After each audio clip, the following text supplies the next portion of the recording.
Hey everyone, in today's video we are going to see one more video of English, basic English हम देख रहे हैं.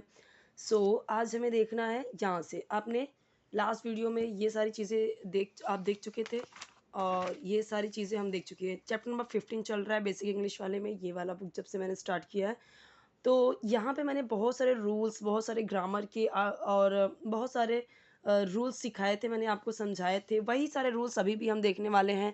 Last video अगर आपने नहीं देखा है तो देखिए, वो बहुत इंपॉर्टेंट है वो सारे. और 2 प्लेलिस्ट मिल जाएगा आपको, एक इंग्लिश स्टोरी का और दूसरा है बेसिक्स ऑफ इंग्लिश का. बेसिक्स ऑफ इंग्लिश उनके लिए जिनको इंग्लिश की जर्नी एकदम बिगिनिंग से स्टार्ट करना है, एकदम स्टार्टिंग से ज़ीरो लेवल से, उनके लिए ये बहुत इंपॉर्टेंट है.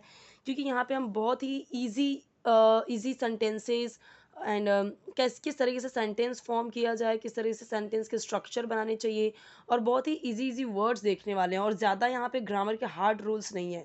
ये जिनके लिए मतलब जो बहुत स्टार्टिंग से सीखना चाहते हैं उनके लिए ये है. और जिनको थोड़ी इंग्लिश रीडिंग या थोड़ा सा उनको नॉलेज है इंग्लिश का, तो स्टोरीज़ वाले वीडियो देखिए, क्योंकि उसमें ग्रामर के रूल्स ज़्यादा हैं, उसमें थोड़ा एडवांस लेवल का कह सकते हैं हम, वो थोड़ा सा है. ओके. और आप यकीन मानिए, डेली आप एक एक video, at least one one video अगर आप देखते हो डेली, तो आपकी इंग्लिश आपको खुद लगेगा कि कितना ज़्यादा इम्प्रूव हुआ है. बहुत ही बेस्ट तरीका है, क्योंकि यहाँ पे हम ये देखते जाते हैं कि किस तरीके से सेंटेंस बनाया हुआ है. ये अगर हैज़ आया तो क्यों आया है, कहाँ पे has, have, is, am, are कहाँ पे लगाएं, सेंटेंस कैसे बनाएं, और इस वर्ड का मीनिंग क्या होगा, करेक्ट प्रोनाउंसिएशन किसी वर्ड का, किस तरीके से किसी वर्ड को बोला जाए, पढ़ा जाए, वो सारी चीज़ें यहाँ पे कवर कर रही हूँ मैं. ठीक है, एक एक वर्ड का हिंदी में मतलब बताते हुए मैं आपको हर वीडियो में रूल्स बताते जा रही हूँ. चलिए स्टार्ट करते हैं. N owl has round eyes. Owl के पहले एन आया, तो मैंने जब पहला वीडियो बनाया था ना बेसिक का, उसमें मैंने आर्टिकल्स को बहुत डिटेल में एक्सप्लेन किया हुआ है कि अ और एन कहाँ यूज़ करें. एन हम यूज़ करते हैं एक किसी चीज़ को एक दिखाने के लिए, अ भी यूज़ करते हैं किसी एक चीज़ को दिखाने के लिए. एन आउल का मतलब किसी एक आउल की बात कर रहे हैं. तो एन क्यों आया, अ क्यों नहीं आया? तो देखिए, अगर आपका कोई भी वर्ड स्टार्ट हो रहा है ए, ई, आई, ओ, यू, ये पांचों क्या हैं, स्वर यानी वॉवेल. अगर इनसे कोई वर्ड स्टार्ट हो रहा है और उसके पहले आपको एक दिखाना है, तो वहाँ पे अ लगा या एन, आंसर इज एन, वहाँ पे एन आएगा. बाकी के ए बी सी डी में ए टू जेड जितने भी लेटर्स हैं, उसके पहले कोई भी वर्ड में अगर उससे कोई भी लेटर से स्टार्ट हो रहा है, यानी ए टू जेड में इन पांचों को छोड़ के किसी भी वर्ड से अगर स्टार्ट हो रहा है तो अ लगाएंगे. जैसे मैंने बोला अ बर्ड, जैसे अ डक, अगर यहाँ पे एक दिखाना है तो a duck, a cuckoo, a woodpecker. लेकिन यहाँ पे आउल है तो एन आएगा. अम्ब्रेला होता तो एन आता. आइसक्रीम होता तो एन आता. ई से एग होता तो भी एन आता. एप्पल होता तो भी एन आता. ओके. और भी कुछ ऐसे एक्सेप्शनल हैं जहाँ पे एन और अ का यूज़ होता है, लेकिन वो थोड़ा सा डिफरेंट है. फर्स्ट वाला वीडियो बेसिक्स ऑफ इंग्लिश में आप जाइए और फर्स्ट वीडियो देखिए, तो आपको सब समझ में आ जाएगा. N owl has round eyes, round है ना. सो आउल की, उल्लू की, अब यहाँ पे बोला गया है एन आउल, तो हम एक ही उल्लू की बात कर रहे हैं ना, तो उसे एक लगाना, हिंदी में उसे एक बोलना ज़रूरी है क्या? इंग्लिश में दिया हुआ है, क्योंकि एक उल्लू की मतलब एक उल्लू को लेके यहाँ पे बात की जा रही है. एक उल्लू को यहाँ पे रिप्रेजेंट किया जा रहा है, उसी के बारे में सब बताया जा रहा है, इसलिए एन का यूज़ हुआ है. बट हिंदी में हमें एक उल्लू की आँखें गोल होती हैं ऐसा बोलने की ज़रूरत होती है क्या? नहीं. नॉर्मली हम कैसे बोलते हैं, उल्लू की आइज़ यानी आँखें, राउंड यानी गोल होती हैं. अब हैज़ का जो यहाँ पे है, इसका मतलब समझाती हूँ मैं आपको. हर वीडियो में समझाया हुआ है, यहाँ पे भी एक्सप्लेन कर देती हूँ. देखिए, हैज़ और हैव का दो जगह पे आपको यूज़ मिलेगा. दो जगह पे नहीं, वैसे तो कई सारे जगह पे यूज़ होता है. यहाँ पे जो सेंस बन रहा है मैं वो बताती हूँ. जैसे देखिए, हैज़ मैंने बोला ही हैज़ अ बॉल, उसके पास एक बॉल है. She has a pen. They have doll, they have doll, उनके पास डॉल है. अब यहाँ पे हमने क्या देखा कि ही के साथ में, शी के साथ में, इट के साथ में, सिंगुलर के साथ में सिंगुलर ही है ना ये आउल, एक आउल की बात कर रहे हैं, इसीलिए तो हैज़ आया। यहाँ सब जगह पे हैज़ आएगा। अगर यहाँ पे है आई, वी, यू, दे, प्लूरल, उसके साथ में क्या आएगा, हैव। ये कब होता है ऐसा, दो जगह पे होगा। एक तो प्रेजेंट परफेक्ट में, लेकिन तब यहाँ पे वर्ब में थर्ड फॉर्म का यूज़ होगा, वर्ब में थर्ड फॉर्म का यूज़ होगा। ठीक है, जैसे सेंटेंस में आया, जैसे हिंदी में हम बोले वह जा चुका है, तो ही हैज़ गॉन, चुका है करेंगे। ठीक है, जैसे मैंने बोला वह गया है, तब भी बोलेंगे ही हैज़ गॉन। मैं आ चुकी हूँ, आई हैव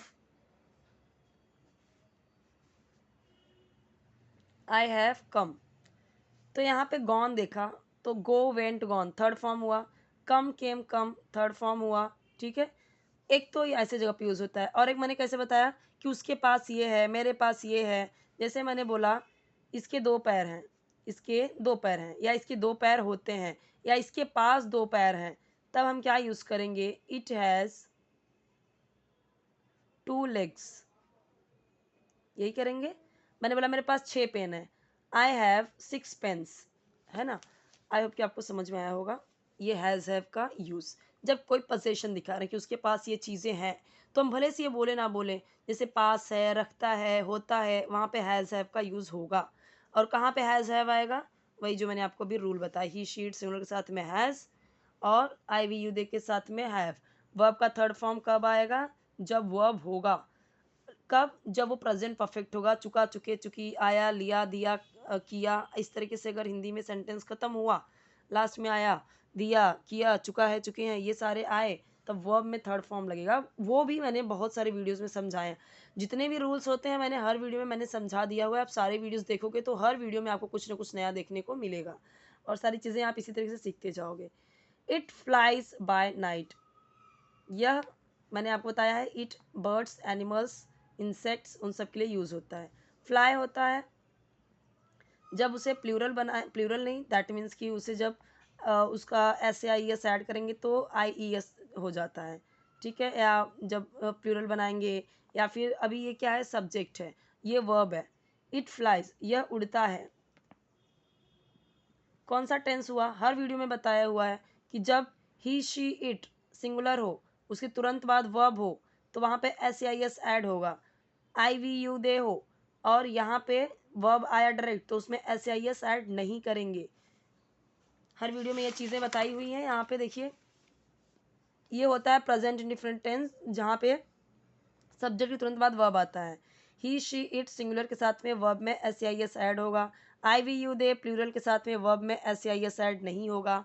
तो ये क्या है, प्रेजेंट इंडिफरेंट टेंस है। इसमें सेंटेंस कैसे खत्म होता है, ता है, ती है, होता है, होती है, इस तरीके सेंटेंस खत्म होता है। ये प्रेजेंट इंडिफरेंट टेंस होता है या सिंपल प्रेजेंट होता है।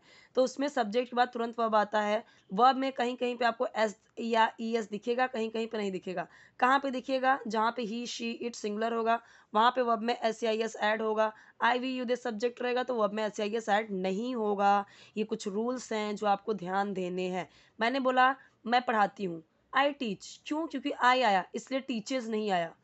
मैंने बोला आई टीच, मैं पढ़ाती हूँ, सेम आया, ती हूँ, वह पढ़ाता है, तब भी आया ना कि ता है, लेकिन ही टीचेस, अब यहाँ पे अगर ही होता तो ये टीचेस हो जाएगा, शी होगा तब भी टीचेस होगा, लेकिन अगर यही यहाँ पे दे होगा तब भी सिर्फ टीच ही होगा। क्यों, क्योंकि मैंने बोला आई, वी, यू, दे के साथ में वर्ब में एस या ई एस नहीं ऐड होते। ही, शी, इट के साथ में सिंगुलर के साथ में एस या ई एस ऐड होते हैं। तो ये कुछ रूल्स हैं जहाँ पे आपको ये लगाना पड़ेगा। तो इतना तो आपको ग्रामर का रूल का नॉलेज होना चाहिए। देखिए, ये सबसे बेस्ट तरीका है इंग्लिश सीखने का। यहाँ पे हम सारी चीज़ें एक साथ में सीखते जा रहे हैं। अलग से ग्रामर सीखने की ज़रूरत ही नहीं है जो लोग बोर होते हैं इंग्लिश ग्रामर सीखने में। ओके, इट यह उड़ता है बाय नाइट, यानी रात को, या रात में, यह रात में उड़ता है, यह रात में उड़ता है। It flies by night. It is, यह है एक वाइल्ड यानी जंगली बर्ड, बर्ड सबको पता है, पक्षी। यह यह एक जंगली पक्षी है। अब यहाँ पे इट आया तो ये भी चीज़ें मैंने सिखाई हुई हैं हर वीडियो में आपको। जैसे देखिए मैंने सिखाया है यहाँ पे ही। एक तो होता है प्रेजेंट कंटिन्यूअस टेंस में, जैसे मैंने बोला मैं जा रही हूँ, आई एम गोइंग, तो आई के साथ में एम आ गया एंड आई एम गोइंग। एक हो गया वह जा रही है, तो शी इज गोइंग। वे जा रहे हैं, सो दे आर गोइंग। तो ये तो हो गया रहा रही है रहे सेंस में, प्रेजेंट कंटिन्यूअस टेंस होगा। एक जगह पे इज एम आर और आता है जब वो प्रेजेंट की बात करते हैं, जैसे मैंने बोला I am a teacher, I am a teacher, मैं टीचर हूँ। रहा रही कहीं पे आया क्या, बट आई के साथ एम आया ना। Okay, I am a girl, I am a girl, ये हो गया। वह एक बत्तख है, जैसे मैंने इसको इंडिकेट किया, मैंने बोला वह एक बत्तख है, तो दैट इज डक। कहीं पे रहा रही नहीं आया, फिर भी इज आया। तो आपको ध्यान देना है, चाहे प्रेजेंट कंटिन्यूअस टेंस हो, चाहे कहीं पे भी हम बात करें, हमेशा जब हम अभी की बात कर रहे हैं, मैं हूं, तो एम का मतलब होता है हूं, तो आई के साथ में एम आ जाता है। ही शी इट सिंगुलर के साथ में इज आएगा। सिंगुलर जैसे था ना, दैट इज, यह बत्तख है या वह बत्तख है, तो एक की बात किया तो इज लगाया। ही की बात किया, जैसे मैंने बोला ही इज अ डॉक्टर, वह डॉक्टर है, या फिर बोला Ramesh is a doctor, Ramesh is a doctor, Ramesh doctor है, she is a doctor. Okay, so he she it singular साथ में is, we you they plural यानी बहुवचन के साथ में आर आएगा। यही चीज मैंने बोला, दो लोग हैं, मान लो दो भाई हैं, राम एंड श्याम, तो मैं कैसे बोलूंगी, Ram and Shyam are doctor, या फिर मैं ऐसे बोलूंगी दे आर डॉक्टर। जैसे दो चार डॉक्टर खड़े हैं साथ में, तो मुझे अगर बताना हुआ किसी को, so they are doctor, they are police. ठीक है, कहने का मतलब क्या है कि अब आप ऐसे ध्यान से हिंदी का भी सेंटेंस सुनिए, इंग्लिश का भी सेंटेंस सुनिए, और समझिए कि कहाँ पे इज आ रहा है, कहाँ पे एम, कहाँ पे आर। मैंने जब ये चीज़ें मैंने यूज़ की तो आर यूज़ किया, जब मैंने ये सारी चीज़ें यूज़ की तो मैंने इज यूज़ किया, आई के साथ में एम। बोर मत होइए, बहुत ही ध्यान से सुनिए। It is a bird of prey, ये क्या होता है, यह है एक बर्ड ऑफ प्रे यानी शिकारी पक्षी। इस पूरे ये जो बर्ड से लेके यहाँ से ये फ्रेज है ना, इसका मतलब ही क्या है, शिकारी पक्षी।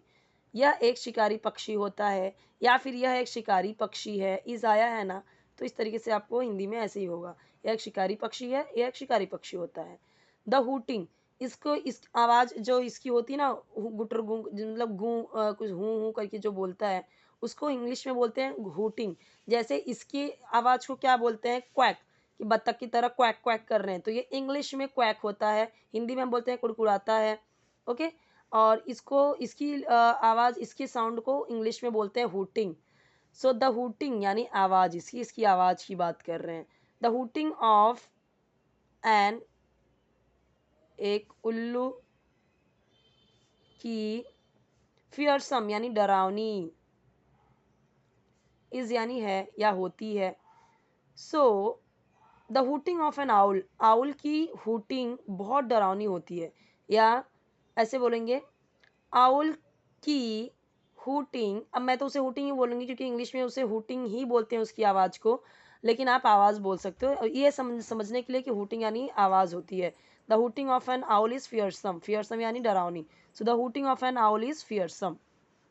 नेक्स्ट देखते हैं, a woodpecker is a wild bird, woodpecker ये है, ठीक है।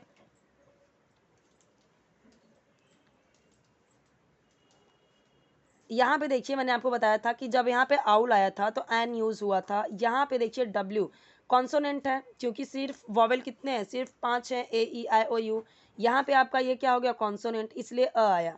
अब वुड पैकर, वुड पैकर यानी हिंदी में उसे क्या बोलेंगे, कठफोड़वा। इज यानी है या होता है, एक जंगली बर्ड। हर जगह मैंने बर्ड का मतलब बता दिया, बर्ड, बर्ड का मतलब पक्षी, पक्षी।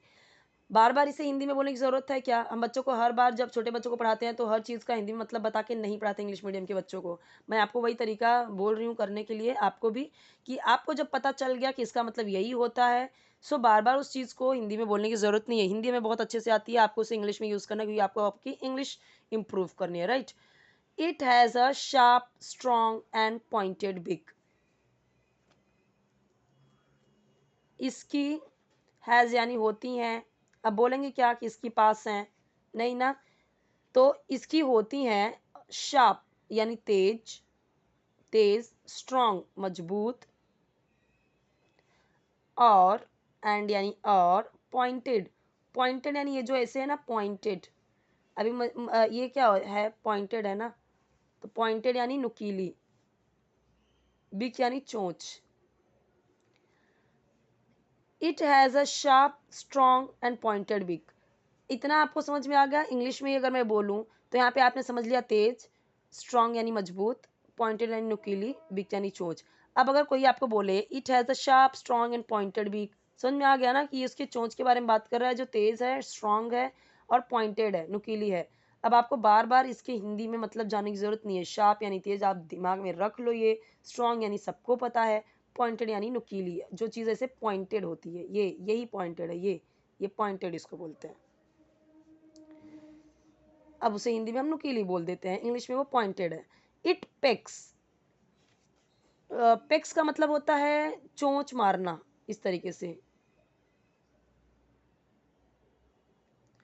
अब यहाँ पे देखिए ईट आया है, पेक होता है, पेक यानी चोंच मारना, बट यहाँ पे क्या आ गया, ता है। क्यों? क्योंकि यहाँ पे सब्जेक्ट के बाद तुरंत वर्ब यूज हुआ है, इसका मतलब ये प्रेजेंट इंडेफिनिट टेंस है। और प्रेजेंट इंडेफिनिट टेंस है तो उसका मैंने क्या आपको बताया है कि हिंदी में ता है, ते है से एंड होता है। तो इट पेक्स, यह चोंच मारता है, एट ट्री, यह चोंच मारता है एट ट्री, पेड़ पर। ट्री ट्रंक्स, ट्रंक्स यानी ये तना, ओके, ट्रंक्स यानी तने। ऐसा है तो तने, कई सारे मतलब हर पेड़ के तने की बात कर रहा है। It pecks at tree trunks and makes, और बनाता है। वापस से देखिए सब प्रेजेंट डिफरेंट टेंस यूज हुआ है। मेक्स बनाता है।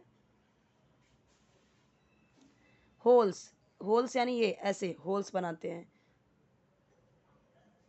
इट लिव्स, यह वापस से सब्जेक्ट आया वर्ब आया तो रहता है।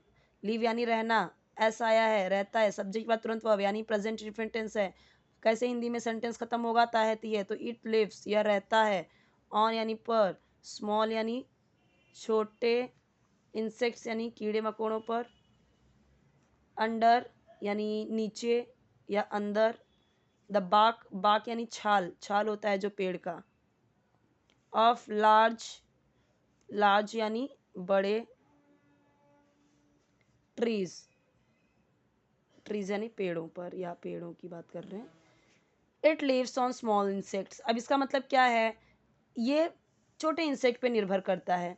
इट लिव्स, यह रहता है, on small insects under the bark of large trees, जो बड़े बड़े बड़े लार्ज ट्रीज, बड़े पेड़ों की छाल के अंदर जो इंसेक्ट्स रहते हैं, स्मॉल इंसेक्ट्स, उस पर ये रहता है। यानी it lives on small insects, ये छोटे कीड़ों पे रहता है, यानी डिपेंड करता है।